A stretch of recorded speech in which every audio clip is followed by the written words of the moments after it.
Ya los pro elección se dieron cuenta que era una lucha infructuosa decir que no era una vida. Obviamente que es una vida, pero ahora se ha querido argumentar que no es una persona. ¿Qué enseña la Biblia sobre esto?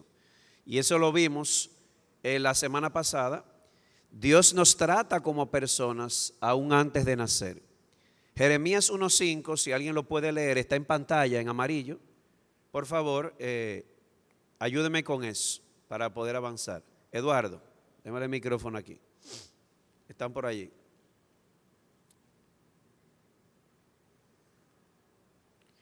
Vamos a ver que Dios nos trata como personas desde antes de nacer, no simplemente como cosas. Antes que yo te formara en el seno materno, te conocí, y antes que nacieras, te consagré. Se fue. ¿Se fue otra vez? Se fue otra vez. ¿Cuál es la cita? Jeremías 1:5, pues se supone que está conectado. Bueno, esto nos va a limitar mucho, pero vámonos entonces sin proyector. Jeremías Pastor, 1:5, por yo favor. lo Ahora puedo. voy a necesitar un poquito más de diligencia en buscar para poder avanzar, porque no van a estar en pantalla. Jeremías 1:5.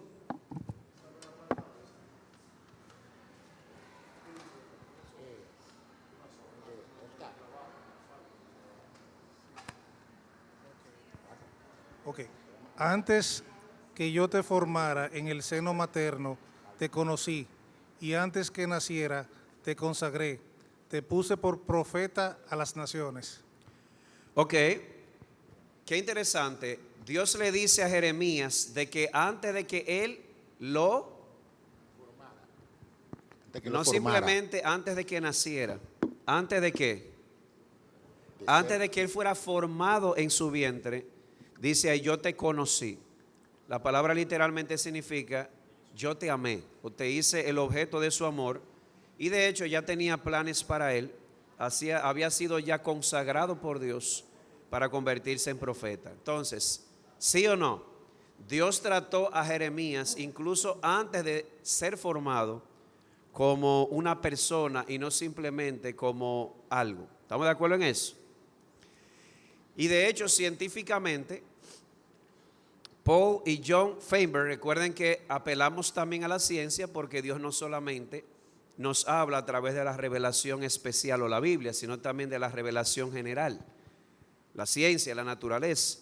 Es un hecho. Paul y John Feinberg arguyen en su libro Los filamentos del ADN que los filamentos del ADN en el embrión son únicos e irrepetibles. Si usted lo quiere de una forma más sencilla, lo que quiere decir es lo siguiente: desde que hay una concepción, el óvulo y el espermatozoide se unen para formar un cigoto. Todas las informaciones sobre esa persona ya están ahí. De hecho, de un ser humano que es único e irrepetible en toda la historia. ¿Usted sabía eso? Que usted es único y es irrepetible. Y esto no es una clase de motivación personal, es que la Biblia enseña eso. No hay otro Washington, puede haber alguien que se llame igual. No hay otro Rubén, no hay otro Genaro, no hay otro Samuel, únicos e irrepetibles. Y cuando una persona atenta contra esta criatura, desde que está en el vientre de la madre, pues simplemente le está quitando la oportunidad a un ser único e irrepetible a que haga aparición en el escenario de la historia. Una nota al respecto: la pregunta es pertinente, vuelvo y repito, porque a veces se cambia el término biológico vida por el término legal persona. Como decía, algunos piensan que ese bebé que está ahí adentro es una vida, porque imagínense ustedes, no se puede negar. Una criatura que se tapa los oídos, que se tapa los ojos, que migra a las paredes del útero buscando protección. Obviamente que lo que está ahí dentro está vivo, pero no es simplemente vida. Dios trata esa vida como una persona. Don Genaro. Micrófono, por favor, aquí.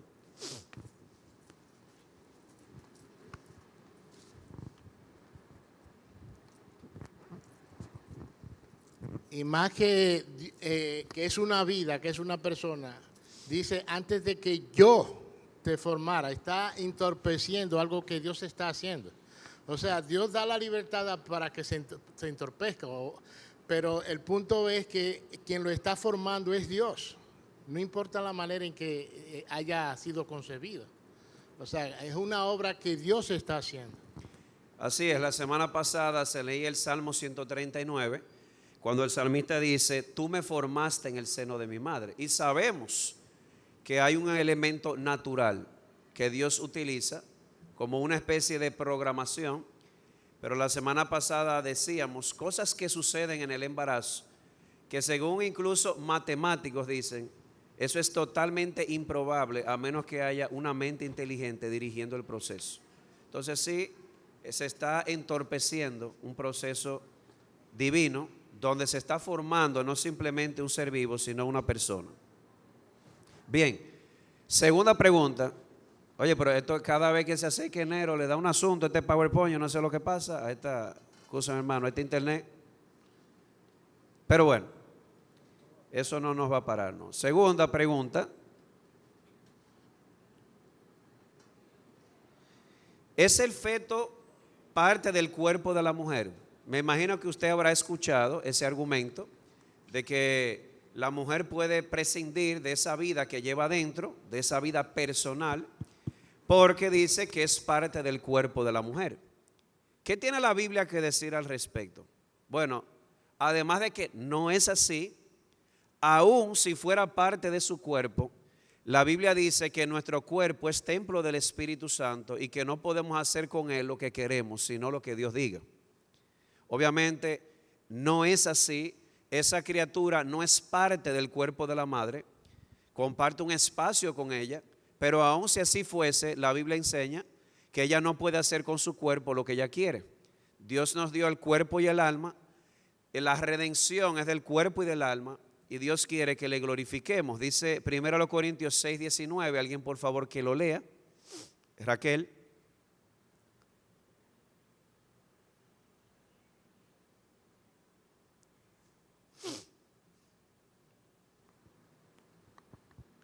¿O no saben que su cuerpo es templo del Espíritu Santo que está en ustedes, el cual tiene de Dios, y que ustedes no se pertenecen a sí mismos?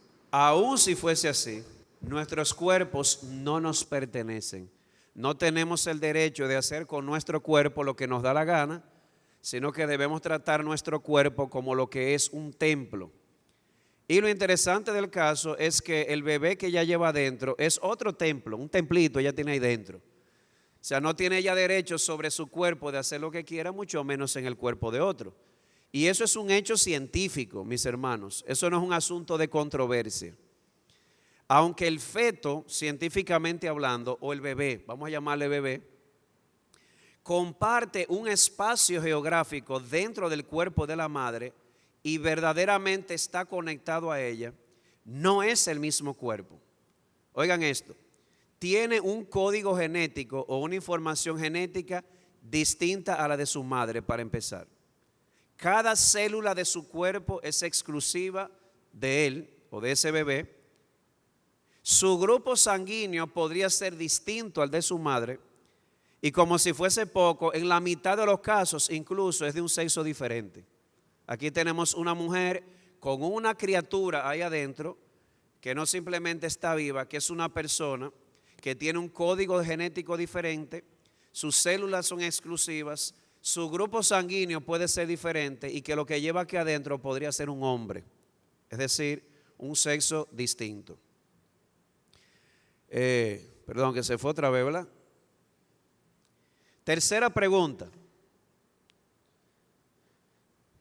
Bueno, hay una foto que yo quería mostrar, demasiado importante mostrarla, a propósito de que es un cuerpo distinto. Perdóname que esto me turba un poco, dependía mucho hoy de esto por las fotos. Pero a propósito de que es un cuerpo distinto al de la madre, es sabido de que un bebé dentro del cuerpo de su madre puede ser incluso sacado temporalmente y operado. ¿Usted sabía eso?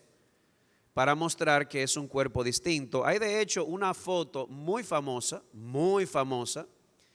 de una criatura que fue sacada del vientre, perdón, no fue sacada del vientre, iba a ser abortada, y había dentro de la sala, en medio del aborto, un camarógrafo que era pro elección, es decir, que estaba de acuerdo con el aborto, y él pudo retratar el momento en el que en medio del dolor de esta criatura, mientras estaba siendo malograda, la criatura sacó el dedito y le agarró el dedo al cirujano, o al que estaba haciendo el aborto, y le apretó el dedo a causa del dolor.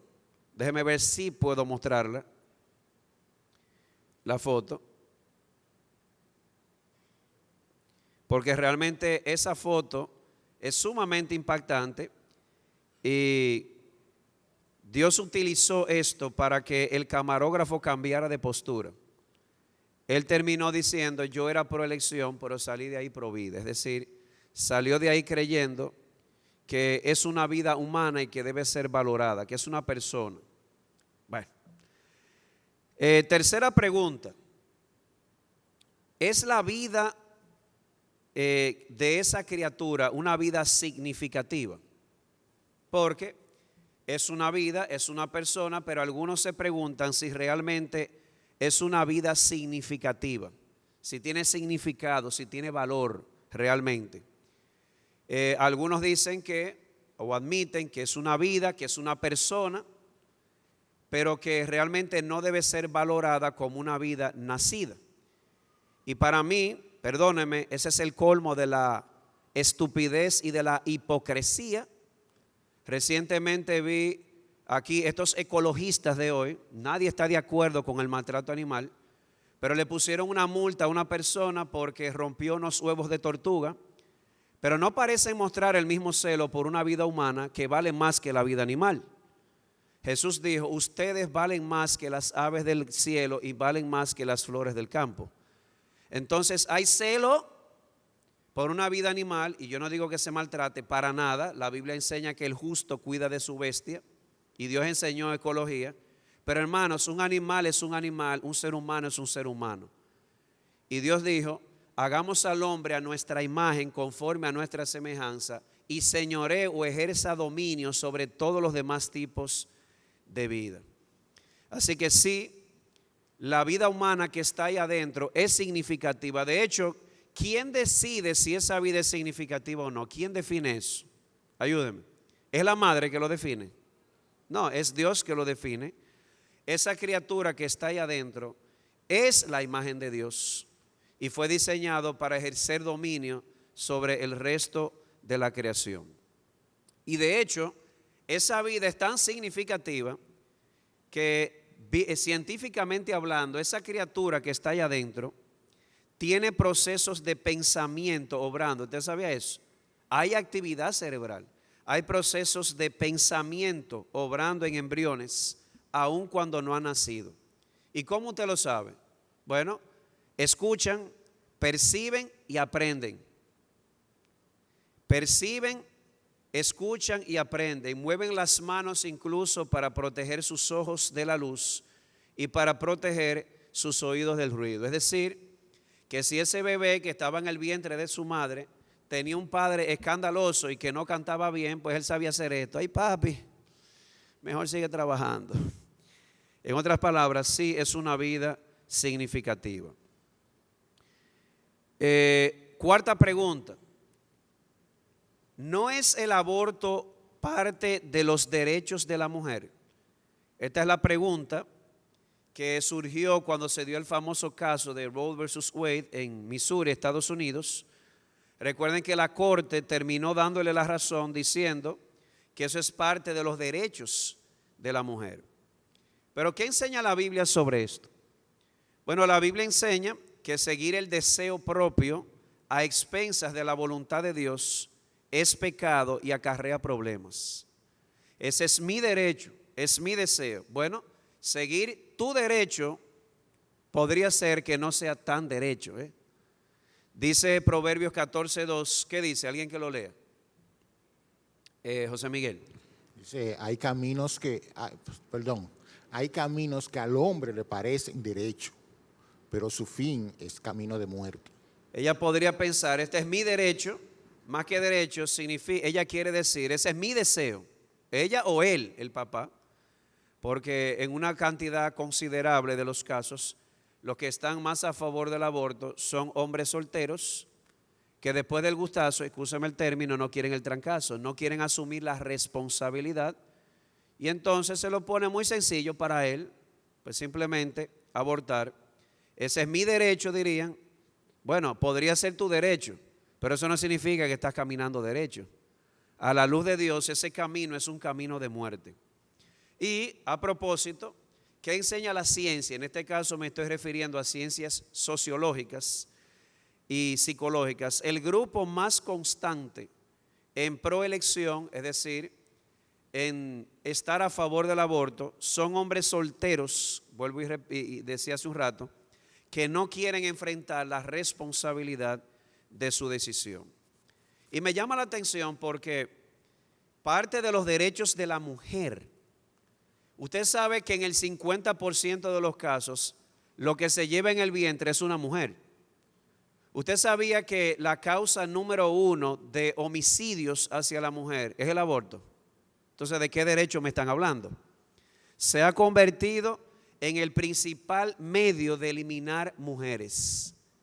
Yo me pregunto, ¿qué pasaría si le diéramos un micrófono, la oportunidad de opinar o de reclamar los derechos a ese bebé que está allá adentro? El tema es que no tiene esa oportunidad y alguien más tiene que hacerlo, porque cuando la injusticia abunda, lamentablemente los que más sufren, ¿quiénes son? Los vulnerables, los que no se pueden defender. Pregunta 5. ¿Es el aborto parte del derecho a la privacidad? ¿Te ha escuchado eso? Ese es mi derecho privado. Usted puede pensar lo que usted quiera, dicen por ahí, pero yo tengo un derecho a mi privacidad. ¿Qué enseña la Biblia sobre los derechos de privacidad? Le digo que enseña la Biblia. No hay privacidad cuando se trata de violar la ley de Dios. Así de sencillo. Y lo que hoy yo estoy violando en privado, ¿qué dice la Biblia? Un día lo van a sacar en público. No hay derechos a privacidad cuando se trata de violar la ley de Dios o de vivir contrario a su diseño. Alguien que lea, por favor, Hebreos 4:13.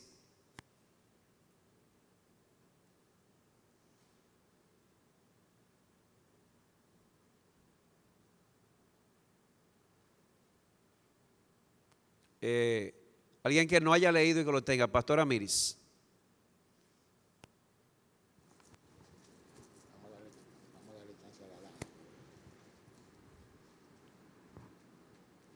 Hebreos 4:13.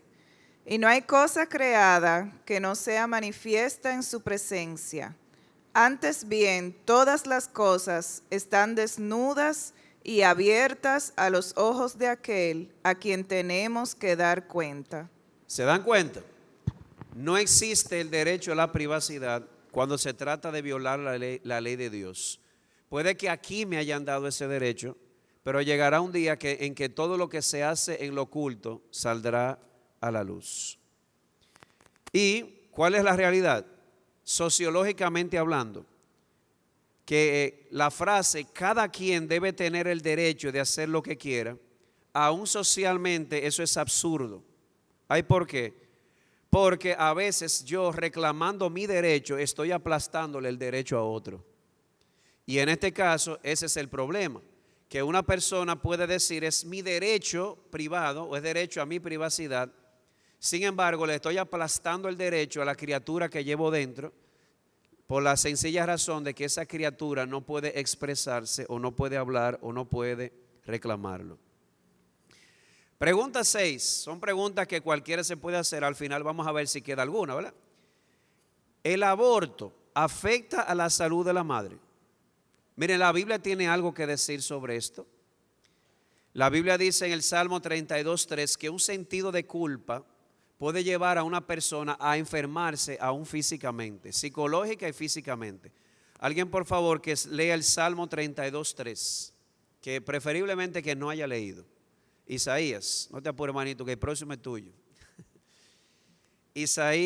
Salmo 32:3, hermano Isaías. Mientras callé mi pecado, mi cuerpo se consumió con mi gemir durante todo el día. En otras palabras, hubo, a propósito de derechos de privacidad, cuando hay una violación privada de la ley de Dios, hay luchas con una conciencia culpable. Y cuando hay una lucha con una conciencia culpable, hay un corazón cautivo, y eso puede llevar muchas veces a una persona incluso a enfermarse. Dice, mi cuerpo se consumió. Hemos visto personas y nos dimos cuenta en un momento de que la persona ocultaba algo porque su cuerpo se estaba secando. Eso lo hemos visto incluso entre nosotros. ¿Y qué enseña la ciencia sobre si el aborto afecta o no la salud de la madre? Vamos a ver primero la salud física. Para empezar, la tasa de cáncer de mama, de placenta previa, de nacimientos fuera de término y suicidio se incrementan por el aborto, dice la doctora Elizabeth Sharigan. El aumento de embarazos ectópicos, es decir, el embarazo fuera de sitio, que es una de las causas más frecuentes de muerte en la madre, es más de un 500% en una mujer que ya ha abortado.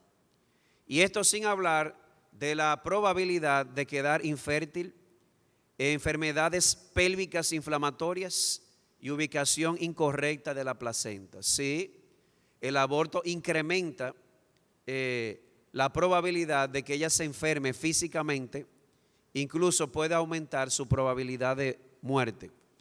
Y psicológicamente hablando, voy aquí a citar lo que dijo la doctora Sharigan, docenas de estudios, no uno, para que algo se convierta en una ley en el método científico hay que repetirlo, ¿verdad?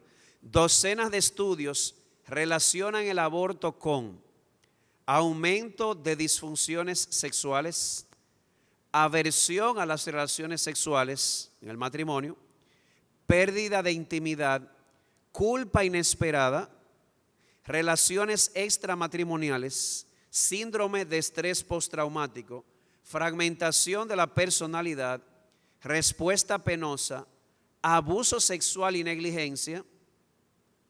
Quédese con eso en mente por una pregunta que viene más adelante.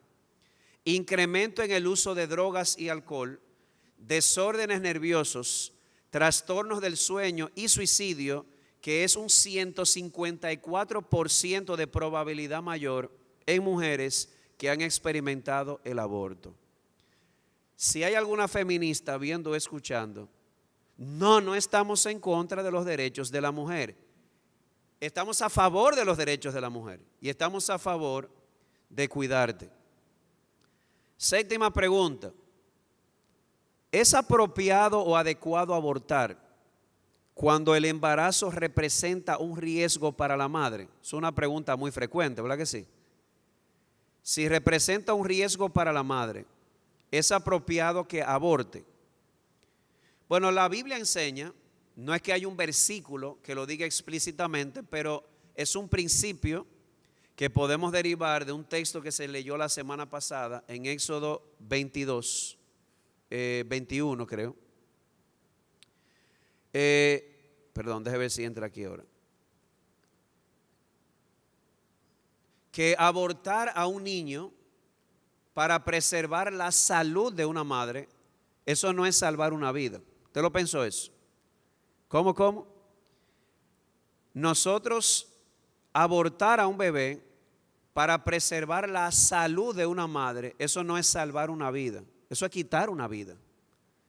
Lo que sucede es que existe una probabilidad muy remota de que en el momento del parto haya que tomar una decisión porque sí, o se va a morir la madre o se va a morir el bebé. Y tristemente se ha querido usar eso para apoyar el aborto terapéutico, así se le llama. Pero el argumento es una cortina de humo. Usted sabe cuál es la probabilidad real a nivel mundial de que se dé esa situación en que se va a morir uno o se va a morir el otro. el 1%. Y yo conozco profesionales en el área que me han dicho, nunca en mi vida he visto esa situación. Y más con la tecnología como la tenemos hoy, que es sumamente, mucho más fácil salvar ambas vidas, que debería ser nuestro lema. Ese es el logo, o el lema, mejor dicho, del ministerio que tenemos, Ministerio Vidas, salvando ambas vidas. El punto es, primero, bíblicamente hablando, abortar al bebé para preservar la salud de la madre, eso no es salvar una vida, eso es quitar una vida. Ahora, si se da el cuadro real de que una de las dos vidas se va a morir, ese es solo el 1% de los casos. Eso es una cortina de humo usar ese argumento. Si se da esa probabilidad, ¿qué se hace? Bueno, me encanta cómo lo presenta Randy Alcorn. Si esa es la probabilidad real de que uno de los dos se va a morir, sí o sí, pues vamos a salvar la vida que tenga más probabilidad de permanecer, que en el 90% de los casos favorece a la madre. Ahora bien, si ese fuera el caso nuestro, vamos a suponer, yo no permitiría que mi esposa tome esa decisión, porque ¿qué usted cree que ella va a decir? Porque mire, es muy fácil hablar muchísimo ahora, hablar de puma y plepla, como dicen, hasta que esa mujer se ve con ese bebé ahí adentro y empieza a valorar. Si le dicen uno de los dos se va a morir, aunque le digan tú tienes el 99% de probabilidad de vivir y el bebé no, es muy común, no digo que siempre va a suceder, que ella se incline hacia el bebé. Y no es que la vida de ella vale más que la del bebé, ojo con eso. Bíblicamente hablando, las dos vidas tienen el mismo valor a los ojos de Dios. Es que hay una realidad, solamente que es el 1% de los casos. Y vamos a salvar la vida que se pueda salvar. Yo estuve en el 2017, creo, en un debate hablando de esto. De hecho, anda en YouTube por ahí. Y cuando yo dije esto, la presentadora dijo, wow, qué refrescante es oír un religioso hablar del aborto terapéutico. Yo dije, no, espérate, voy a repetir mis palabras. Parece que no me entendiste. Matar un bebé o abortar un bebé por salud de la madre es una cosa. Eso se llama matar una vida o quitar una vida. Estamos hablando de que se dé algo que se ve muy rara vez en la vida, que uno de los dos se va a morir sí o sí. Yo he dicho, vamos a salvar la que se pueda salvar. No es que una vale más que la otra, es que en el 90% de los casos la probabilidad favorece a la madre y cuando hay que elegir entre un mal y otro, pues simplemente uno se inclina por el mal menor. La pregunta del millón, bueno, la otra también porque tiene que ver con las causales. ¿Es adecuado abortar cuando el embarazo es el producto de una violación? Déjeme decirle que probablemente esta sea la pregunta más sensible y yo quisiera ser cuidadoso como la respondo. No es tan sencillo. No que no tenga una convicción clara. Hay que ser sensibles porque no queremos imaginarnos el trauma que esa mujer pudo haber experimentado, esa joven, cuando fue violada. Sin embargo, la Biblia enseña dos cosas que debemos tomar en cuenta. Número uno, que los niños son un regalo de Dios independientemente de cómo hayan sido concebidos. Alguien que lea, por favor, el Salmo 127, versículos 3 y 4. ¿Quién lo lee? Marinito era que estaba en turno. Salmo 127, 3 y 4. Y vamos a darle de una vez ahí mismo a la directora. Usted puede leer Ezequiel 18:20 para quedarnos ahí mismo. Vamos a ver qué enseña la Biblia sobre esto. Leo, he aquí donde el Señor son los hijos, y recompensa es el fruto del brillante. Como flechas en la mano del guerrero, así son los hijos tenidos en la juventud. Independientemente, porque hay un elemento sentimental en esto. He visto pro vida que dicen, no, mira, esa madre que fue abusada decidió responsablemente tener a su hijo. Y su hijo hoy es fulanito de tal. Y todo el mundo dice, wow, eso es importante. Pero al final no se trata de si llegó a ser alguien de renombre o no. Se trata de que sea de renombre o no, es una vida que Dios valora. Vamos a suponer que no haya sido de renombre. Sigue siendo una vida valiosa para Dios y un regalo independientemente de la concepción. Y además la Biblia enseña que cada quien debe pagar por su pecado. Entonces no parece correcto ni piadoso que en el caso de una violación a quien se le castigó en este caso fue la criatura. En todo caso a quien se debió haber castigado fue el violador. Si puede leer por favor, profe. Ezequiel 18:20 dice, el alma que pecare, esa morirá. El hijo no llevará el pecado del padre, ni el padre llevará el pecado del hijo. La justicia del justo será sobre él, y la impiedad del impío será sobre él. Más claro de ahí no puede estar. El hijo no puede pagar por los pecados de su padre. Ahora, ustedes quieren saber lo que las ciencias sociológicas han demostrado. Se hizo un estudio en California de 100 mujeres que habían sido abusadas y todas habían abortado. Y después de esa experiencia, 90 de ellas dijeron lo siguiente: resulta difícil imaginar, estoy citando, esto no es un argumento inventado, 90 de 100 después de haber abortado por abuso dijeron, resulta difícil imaginar peor terapia para una mujer que ha sido violada que la culpa y el remordimiento de tener que matar al único que era inocente, es decir, a un hijo. En otras palabras, no les recomendamos, dicen ellas, agregarle al trauma del abuso, la violación, ahora agregar la culpa de haberle quitado la vida al único que no tenía la culpa del asunto. Bueno, no al único, a uno que no tiene la culpa, porque si ella fue abusada, ella tiene un pasado del cual ella no es culpable. Y digo esto porque también hemos visto casos donde mujeres abusadas luchan con culpa sin haberla tenido. Y además existen otras opciones, porque puede ser que el trauma no le permite a esta mujer tener el bebé, pero eso no significa que debe abortarlo. Existen otras opciones, como por ejemplo, algo que está haciendo Milei en Argentina ahora, que está tratando de incentivar. ¿De qué ustedes creen que estamos hablando? La adopción. Hay gente que dice, la persona en el debate me decía que eso es una ilusión. Y yo le dije, ¿una ilusión? Yo le dije, ¿tú sabes que la cantidad de personas en Estados Unidos que están esperando para adoptar es mayor que la cantidad de abortos que se hacen? O casi parejo, para no exagerar. El punto es, la adopción es una opción. Si la mujer no puede tener el bebé, y estoy de acuerdo con Sproul, uno no puede ser, hay que ser cuidadosos cuando juzgamos esto, porque uno no estuvo ahí cuando experimentó el abuso. Pues existen otras opciones y una de ellas es darlo en adopción.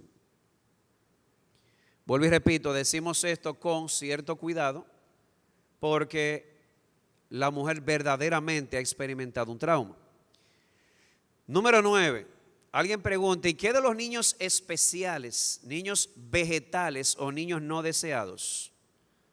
Bueno, para empezar, esa terminología no existe en la Biblia. Oigan esto, niños no deseados. Bueno, para la mamá o el papá no fue deseado, pero para Dios siempre lo será. Dice el Salmo 27:10, porque aunque mi padre y mi madre me hayan abandonado, ¿qué dice la Biblia? El Señor con todo me recogerá. Y vamos a suponer que el niño venga con una discapacidad. La realidad es que su valor a los ojos de Dios no cambia porque venga con una discapacidad.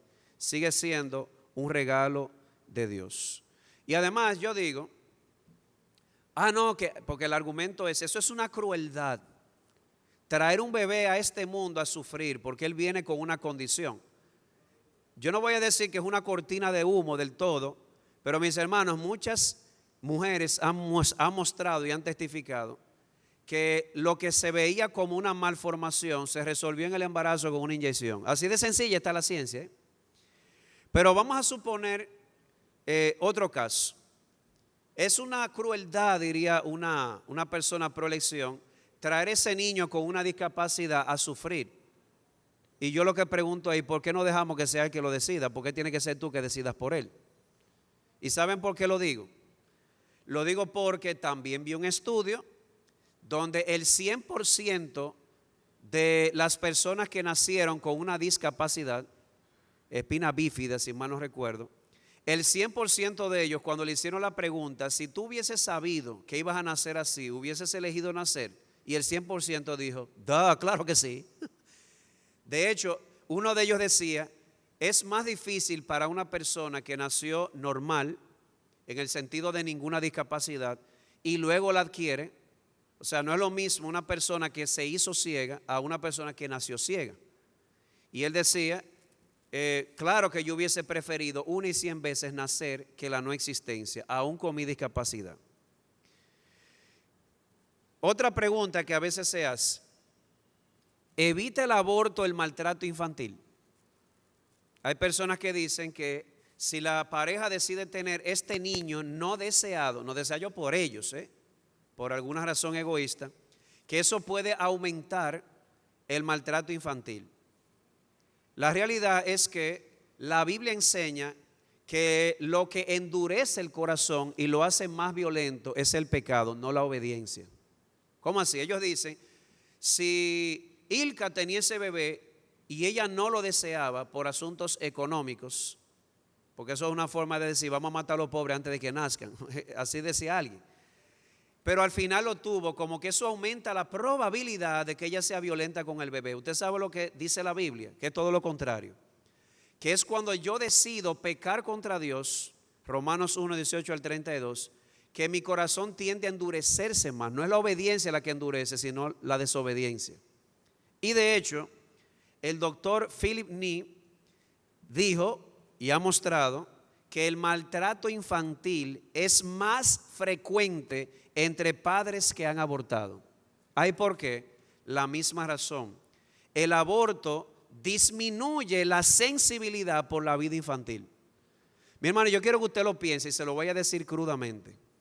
Usted sabe lo que es entrar un aparato en el vientre de la madre y comenzar a descuartizar un bebé. O hacerle un orificio aquí en el cuello y con una especie de aspiradora succionarle el cerebro. Yo quiero ser crudo ahora mismo. Y gracias a Dios que nos está viendo porque le iba a enseñar las imágenes.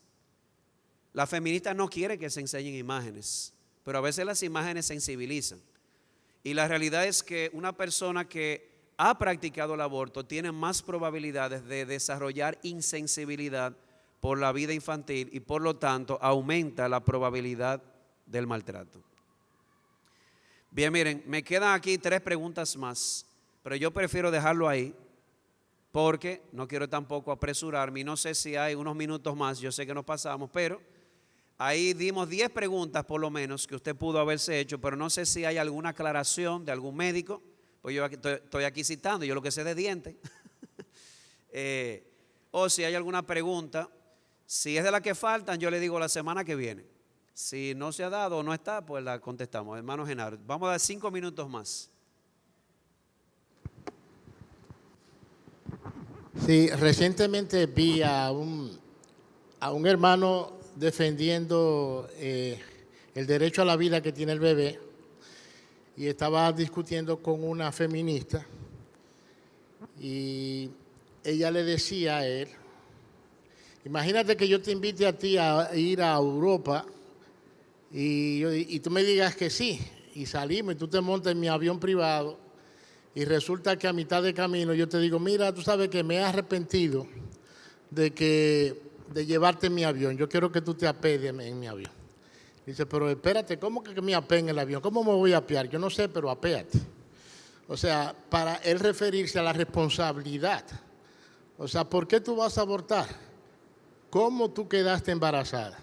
Hablando con relación a la responsabilidad. O sea, nosotros tenemos que ser responsables. Aparte de eso, la Biblia dice, con relación a lo que hablábamos de que este es mi cuerpo, la Biblia en el Salmo 24 dice que de Dios es la tierra, el mundo y su plenitud y todos los que en él habitan. O sea, aún esa persona que quiere hacer con su cuerpo lo que ella quiere, como se ha dicho aquí, le pertenece a Dios. Y Dios está en contra de que quitemos la vida a nadie. Es el único que la puede dar y quitar es Él. Correcto. Pastora Miris, con relación a la ilustración del avión, tiene algo, yo diría que es aplicable, pero realmente la ilustración puede tener algunos fallitos. Y lo digo porque una persona pro elección tendría maneras de responder a una ilustración como esa. El asunto es que ellos dicen, el que está montado en el avión, aunque el avión sea mío, el que se montó y es una persona consciente, ya nacida, pero el que está en el vientre no. O sea, ellos le van a buscar una justificación, pero la ilustración tiene algo válido. Lo que quiero transmitir es que podría haber una contrarrespuesta y puede haber momentos en que la ilustración no funcione. Pastor Amils. Pastor Juan José, buenos días para todo, hermano. Como tú bien dices, definitivamente Dios está interesado en preservar vida, ¿verdad? Y te doy las gracias personalmente por el tema que tú has traído estos dos domingos en la escuela dominical. Y falta otra por lo que veo. Ok. Pero yo tengo una preocupación como ser humano y como ciudadano dominicano, y es la siguiente. O sea, voy a decir primero, a Dios le interesa preservar la vida. Y estoy convencido que Dios lo hace a través de las leyes, los principios y los mandamientos de su palabra. Es evidente, ¿verdad? No matarás, que fuimos creados a imagen y semejanza de Él. El Deuteronomio 22:8, que no pondrás pretil en el terrado, los protectores para que no traigamos culpa. Pero esto es lo que yo creo. Yo no necesito que nadie me lo demuestre tampoco. Eso yo lo veo a diario. Se pierden más vidas en accidentes de tránsito que en el COVID-19 en mi país. Anual. Se pierden más vidas en accidentes de motor y de carro. Y Dios está interesado en que se preservemos la vida.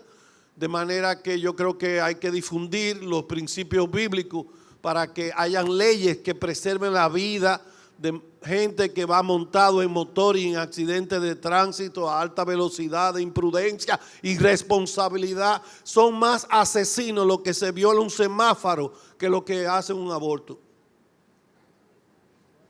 Dios está interesado definitivamente Entonces, en la vida. yo digo así, pero no es que digo que son más asesinos, sino el interés mío es el interés de Dios, que se preserve la vida del ser humano. Y debe haber leyes aquí en mi país que preserven vida, ¿me entiendes? No me necesitan demostrar que murieron, anualmente muere más gente en accidentes de tránsito que en el COVID en mi país. Sí, y está demostrado que ha habido más genocidio a través del aborto que la misma, ¿cómo se llama? Lo que hizo Hitler, el holocausto. Vamos entonces a orar por causa del tiempo. Gracias, Señor, te damos porque tu palabra es suficiente para equiparnos para toda buena obra. Y, oh Señor, nos ha tocado vivir en un tiempo difícil, una sociedad posmoderna que ha puesto su deseo por encima de la verdad y que está clamando por derechos propios, aun cuando eso signifique pasarle por encima a los derechos de otros. Y tristemente, los pequeños lo están sufriendo. Te rogamos, Padre, que tú nos des el denuedo para hablar, cueste lo que cueste, pase lo que pase, levantar nuestra voz en favor del afligido, porque eso hicieron los profetas y porque tú has demostrado que tú estás interesado no simplemente en la vida, sino que tú también has mostrado un interés especial por los vulnerables, por la viuda, por el huérfano y por aquellas criaturas que están en el vientre y que no pueden defenderse por sí mismas. Danos la sensibilidad para poder salir y defender su derecho. Y, oh Padre, ayúdanos a recordar que antes que la sonrisa de este mundo, preferimos la sonrisa tuya. Queremos salir de este mundo con una limpia conciencia. Despídenos ahora con tu bendición y con tu paz y síguenos preparando para seguir recibiendo más en este día. En el nombre de Jesús, amén.